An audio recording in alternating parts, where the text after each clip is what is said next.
There you go now, fellas. Here we go with the old leg over. Don't take that the wrong way, girls. But this is the old Yorkshire Grand Brewed Beauty.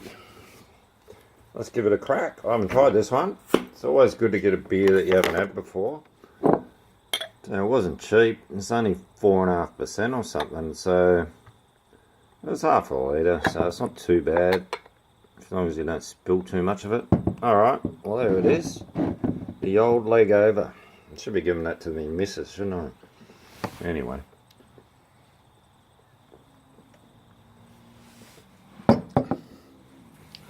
Very easy drinker. It's a bit nutty. It's got a tiny bit of sweetness right at the end with the hopness. And it's got a nice aroma, you know. It's one of those sort of baked meal with a nice, you know, like if you cook a big joint of lamb or beef or whatever and you cook it in stout or brown beer or something, it's got that sort of nutty aroma about it. It's nice. You could probably have 10 of them and you wouldn't be drunk. What is it? 4.1%. No, 4%. Can't read. 4.1? Yeah. Anyway, well, they make it so weak.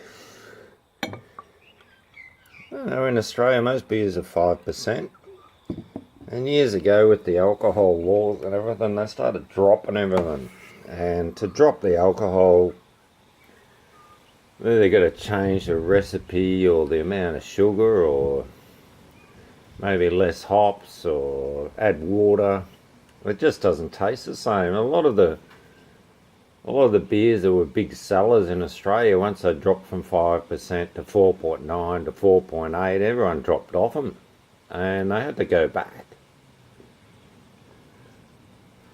It was a bit like that Dutch beer, 8.6, and it's 8.6%, but the first time it came to Australia it was 7.9%. And it just didn't taste very good. Alright, it was strong alcohol, it was cheap, but now it's 8.6 and it is 8.6%. It actually tastes a lot better, like not a little bit better, like heaps better. So if you guys are adding water and fucking up your beer trying to get the alcohol level down, don't do it. Keep it strong, keep it original, keep it good, and you'll keep selling it. Even for a light beer though, that's a very easy drinker. But it's got flavour. At least it's got some flavour. Like for most things at that percentage, it tastes like dog shit really. It tastes like water. Yeah.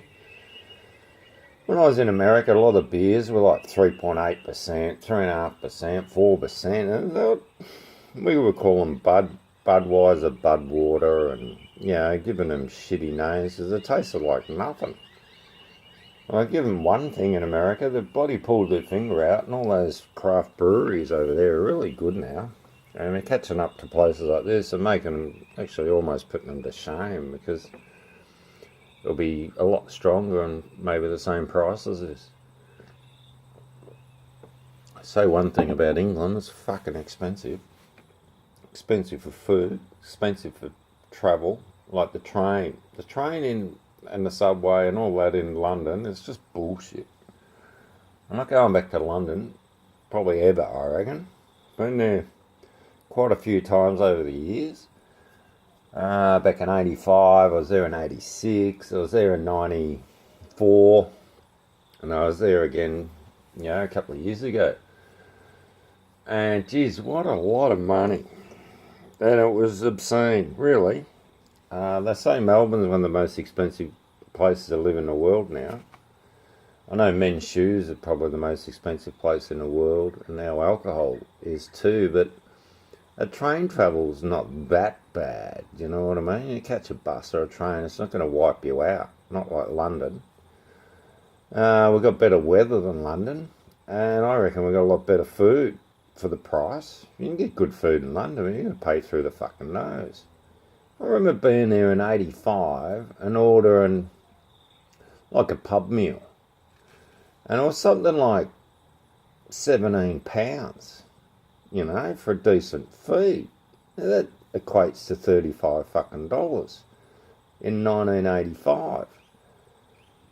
For that sort of money today, over here still, you can get a bloody pisser ripper, you know, what we call a beef and reef, or reef and beef, or, you know, you get a huge steak with maybe half a crayfish on top for 35, or maybe a couple of big king prawns. So yeah, I'm not real overwrapped with London and England. So, bugger it, we're not going back. Fuck that. Better places to go. Well, we've just done our little feed the horses trick. Went and took some carrots and fresh apple down to the horses and the goats and fed them. The llamas couldn't be seen. Llamas? I don't think they're llamas. They're alpacas. Anyway, we didn't even see them today. But that's all good. Thanks, fellas. See you.